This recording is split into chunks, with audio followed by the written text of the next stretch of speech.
Dans l'archipel de la Société, sur l'île de Wainé, la pêche à la bonite est une affaire d'hommes.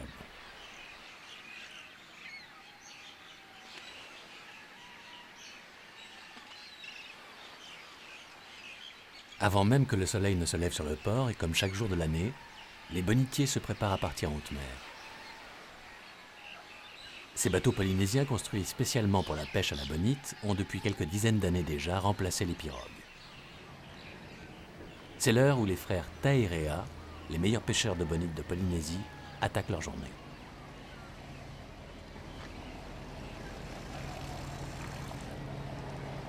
Monsieur Taïrea Henri, dit Blanc, pêcheur. Ça va faire environ 14 ans que je pêche environ. Mon père me l'a appris. Bon, la journée de pêche, elle démarre déjà vers 4 h du matin ou 3 h 30 du matin. Donc c'est le réveil.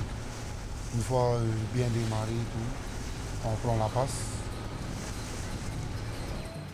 La légende raconte qu'à l'aube des temps, deux frères, Rory et Ratea, gardiens et protecteurs des îles, furent transformés par Ruaatu, le dieu de la mer, en bonites.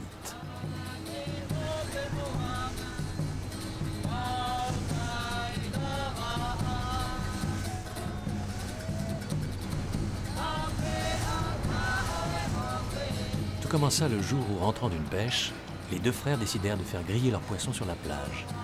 Mais le feu gourmand ne s'en contenta pas et réclama d'autres offrandes. Alors ils s'y jetèrent tour à tour et s'y consumèrent. Mais rien n'y fit. Ils implorèrent en dernier recours le Dieu du ciel et des nuages. Et il se mit à pleuvoir. Le feu s'éteignit et la pluie entraîna les cendres des frères jusqu'à la mer, qui au contact de l'eau se changèrent en bonites. Aujourd'hui encore, les anciens affirment que si la peau argentée des bonites se décolle aussi facilement, c'est pour rappeler les cendres des deux frères. Et là commence la pêche, c'est-à-dire l'observation des oiseaux. On prend bien soin de bien les observer, quelle direction, quelles sont leurs manières aussi. Ici, on avait ce qu'on a, le oie. Ces oiseaux-là, ils vont, à 80%, ils vont directement sur le vent. Quand elles battent vite des ailes ou quand elles sont vraiment à ras de l'eau et qu'elles ne détournent pas, c'est qu'elles vont directement sur un banc de bonite ou de thon.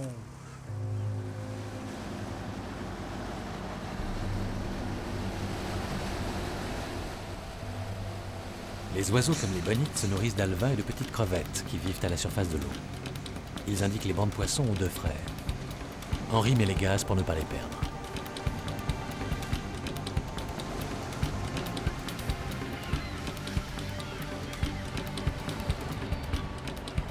C'est le matériel qu'on utilise fréquemment pour la pêche à la bonite. C'est vraiment traditionnel, c'est vraiment typique à la Polynésie. Pour pouvoir faire une naque de pêche comme celle-là à peu près, bon, il y a un fil d'acier bien rigide en inox, donc du fil, et la naque. Donc, je la fais moi-même, je la prépare moi-même. La naque, quand elle sort de l'eau, elle est ronde et non pas déjà comme ça. On la taille, je l'attache moi-même, je fais tout moi-même sur cette naque. Oh. Ben, quand on la balance à l'eau pour pouvoir rattraper la bonite, elle frétille sur l'eau, si on veut. Parce qu'il y a des nacs qu'il faut vraiment qu'elle bouge beaucoup sur l'eau pour pouvoir attirer la bonite. Elle marche bien suivant la couleur et suivant ce qu'on met à l'extérieur. Il y a d'autres qui mettent noir ou blanc, suivant la préférence du bonhomme. Le leurre se compose de deux parties. Un corps en nacre taillé puis poli à la peau de requin et un plumeau en crin de cheval. La nacre est taillée pour ressembler à un corps d'homme qui aurait les bras le long du corps et le torse bombé. Car pour attraper les bonites assimilées de tout temps à des femmes, il faut d'abord les séduire. La valeur d'une nacre se définit par sa couleur et sa longévité. Blanc-Blanc en a hérité plusieurs de son père, mais en pêcheur expérimenté, il en a fabriqué d'autres, car suivant leur couleur, certaines sont plus efficaces les jours de pluie et d'autres seulement au lever du jour. À la seconde où le bonitier arrive sur le banc, Henri et Warren entrent en action avec des gestes identiques à ceux de leurs ancêtres. L'expérience veut que le bateau se place l'arrière face au banc. Ces poissons, guidés par un chef, disent les anciens, avancent toujours dans le sens du vent. Ils se nourrissent en sautant sur les proies qui flottent en surface.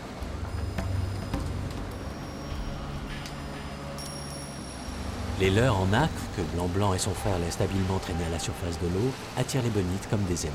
Bon, la bonite, soit elle chasse du côté comme ça, ou soit elle vient carrément comme ça, hein. Dès qu'elle mord, elle est furée. Bon, on la soulève. Et une fois qu'elle est bien partie pour venir carrément dans le bateau, on donne du mou à la ligne pour qu'elle se décroche d'elle-même. Ça nous évite de la décrocher une fois à bord du bateau. Après on tape, comme ça évite aussi la naque de se casser quand elle tombe sur le plancher du bateau.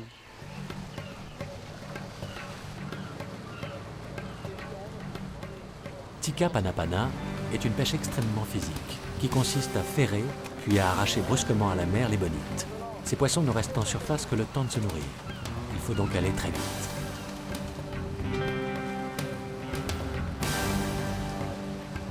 La tradition veut que ce poisson se pêche debout, en signe de virilité et d'élégance. Les bonites sont encore rares et les premiers gestes du matin imprécis. Les bonites viennent de plonger. Blanc-Blanc en profite pour adapter sa canne et sa nacre, car la luminosité a changé.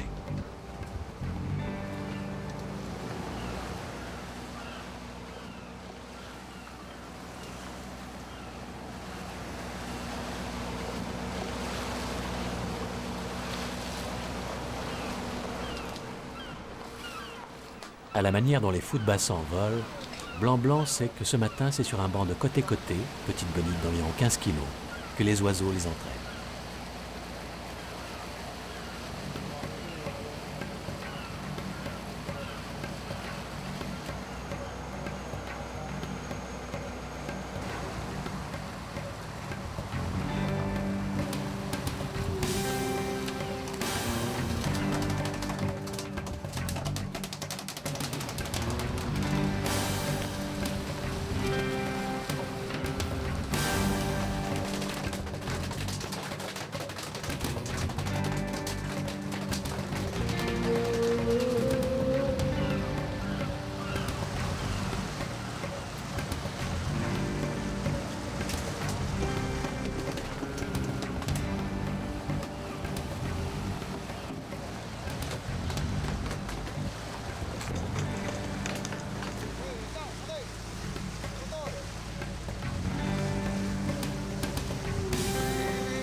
Depuis l'origine de la pêche à la bonite, les hommes n'ont pas trouvé mieux que ces longues cannes en bambou.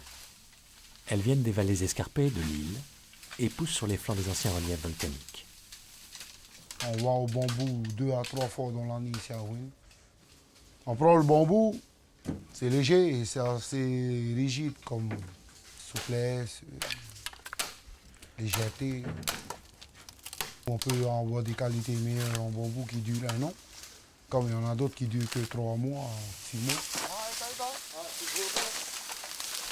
Pour faire de bonnes cannes à bonite, les bambous ne doivent être ni trop jaunes ni trop verts. Ils doivent faire au moins 5 cm de diamètre et 5 à 8 mètres de long. Le travail est dur. Outre les moustiques, les flancs pentus offrent peu de prises stables pour travailler.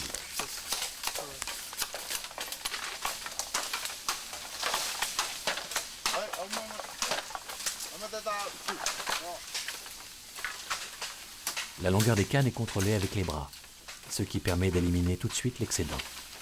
Car après, il faudra les porter. Plus la bonite est grosse, et plus les cannes doivent être courtes. Ainsi, les bambous de 5 mètres sont idéaux pour attraper la panapana, bonite d'environ 30 kg.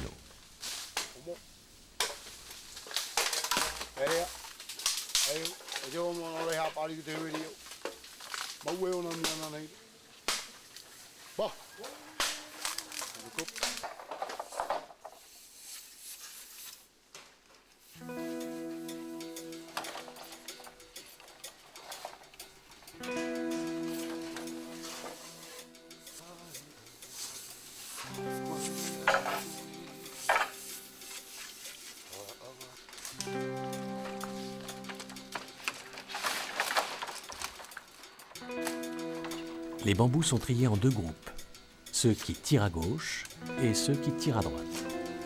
Comme Henry et Warren pêchent côte à côte, cela leur permet de ne pas se gêner quand ils extirpent les bonites de l'eau.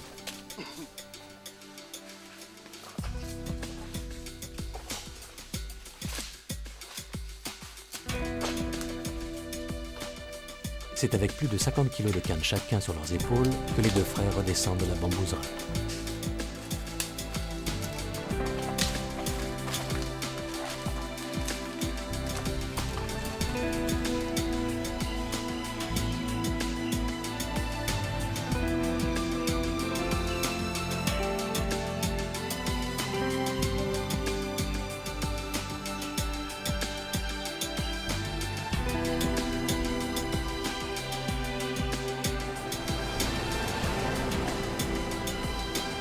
Maintenant, c'est un gros banc de bonites au ventre rayé que les oiseaux ont indiqué. Blanc-Blanc a réussi à trouver exactement le point de passage du banc.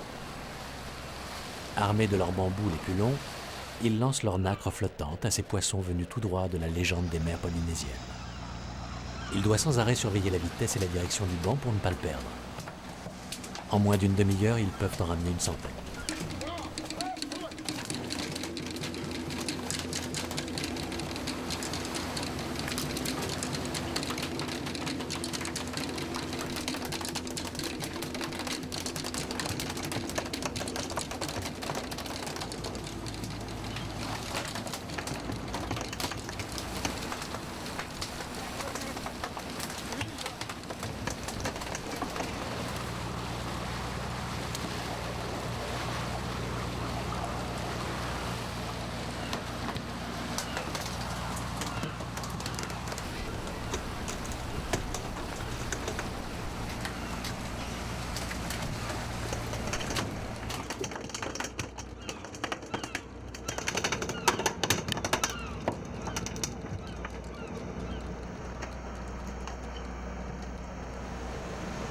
Aujourd'hui, la pêche est bonne. C'est 70 bonites qui seront vendues à la criée dès l'arrivée au port. C'est pourquoi Warren les vide et les nettoie soigneusement. La bonite est un poisson qui doit être mangé le jour même. Les anciens racontent que les entrailles ne doivent sous aucun prétexte être jetées à la mer sous peine de faire fuir les bonites à jamais.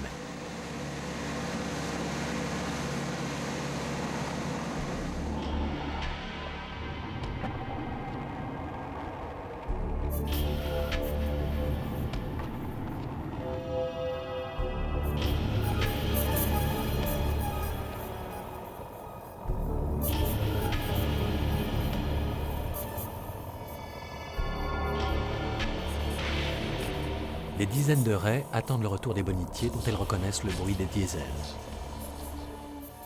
Et dès que les abats sont jetés par-dessus bord, les raies se jettent sur le festin comme à la curée, offrant un surprenant balai.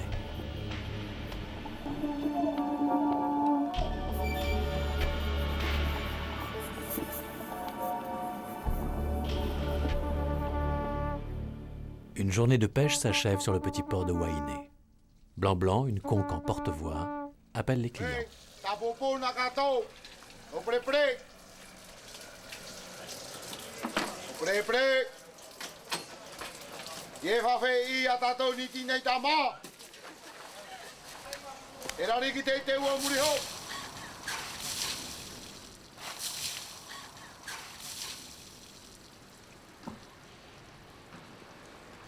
Pendant ce temps, Warren nettoie les nouvelles cannes à la machette pour enlever toutes les échardes ou aspérités qui pourraient les blesser pendant la pêche du lendemain.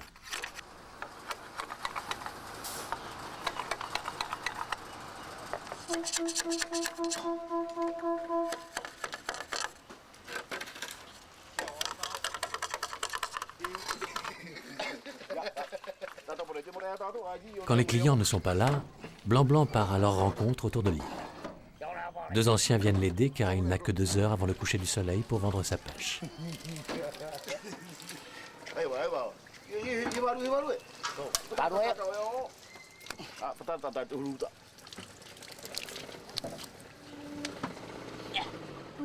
À partir de 16 heures, et comme la camionnette du boulanger dans nos campagnes, ils vont parcourir Wainé, prévenant leur arrivée à l'aide de la conque, coquillage polynésien en voie de disparition.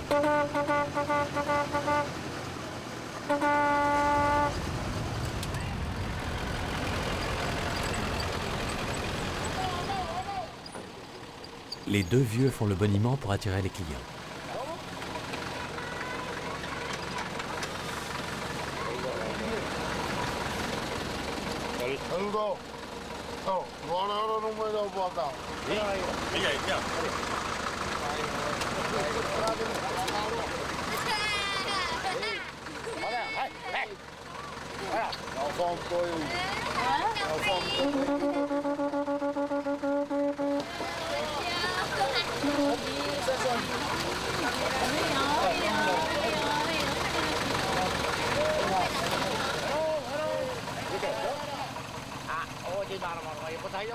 Ancrée dans la cuisine polynésienne depuis des siècles, la bonite est la base de l'alimentation. Une paire de bonites se vend 1000 francs pacifiques, soit environ 55 francs français. Mais il n'est pas rare qu'elle soit aussi une monnaie d'échange contre un service.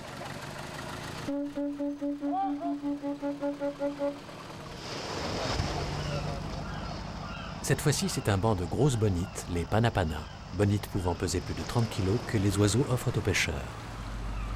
Avant même d'être sur le banc, Blanc-Blanc sait qu'il leur faudra pêcher à deux pour ne pas casser leur canne ou perdre leur nacre.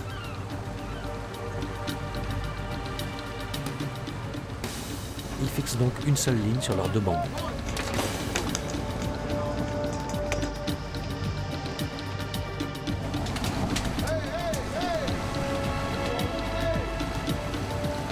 Leurs gestes doivent être parfaitement synchronisés sous peine de perdre le poisson ou leur nacre. En moins de 2 heures, au cœur d'un banc et dans un balai millimétré, Blanc-Blanc et son frère peuvent soulever, grâce à leur canne en bambou, plus d'1 tonne de poissons.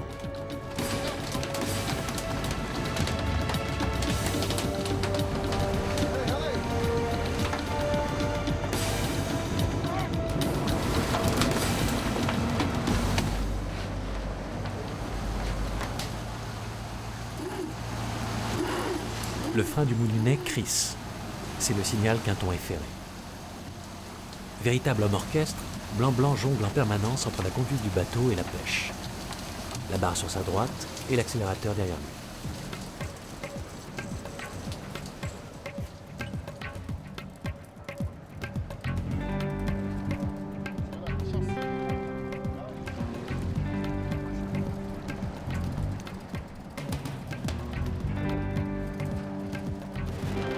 C'est un yellowfin, reconnaissable à ses nageoires jaunes.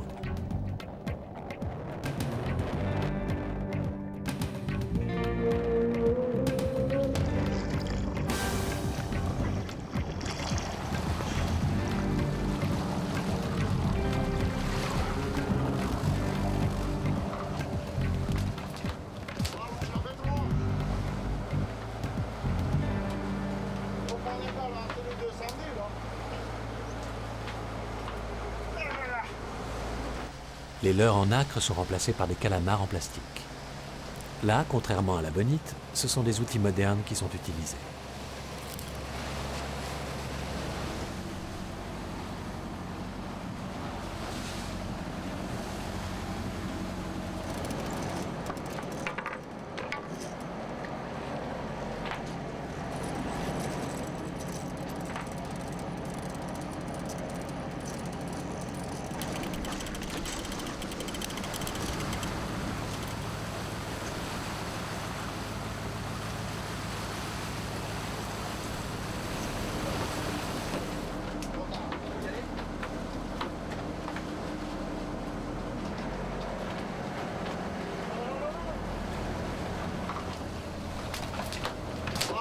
Le poids des traditions est moins présent dans la pêche au thon.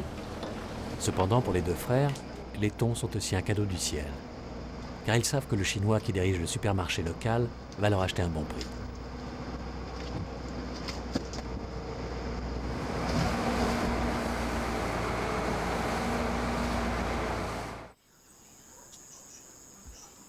Le soir, les femmes de Blanc-Blanc et Warren préparent la bonite du dîner, qui le plus souvent est mangée crue, accompagnée de sauce piquante.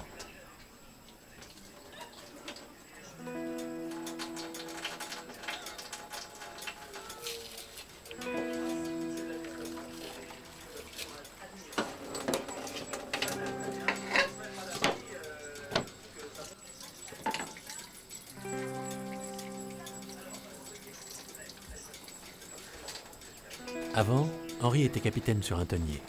Et c'est avec ses économies qu'il a pu faire construire avec son frère, son bonnetier, sa maison. Originaire de Faha et pêcheur de bonite de père en fils depuis plusieurs générations, Henry et Warren sont venus sur Wainé pour se marier. Quand la nuit tombe sur l'archipel de la société, la mer redevient le royaume des créatures invisibles, qui depuis des siècles entretiennent les légendes fascinantes que nous racontent les pêcheurs polynésiens. Je souhaite que cette pêche-là dure toujours, quoi. La pêche traditionnelle, et que ceux qui veulent se lancer à l'intérieur, qu'ils y aillent. Qu'ils y aillent, et qu'on dit ça en haïtien, fatuito. Fatuito, en haïtien.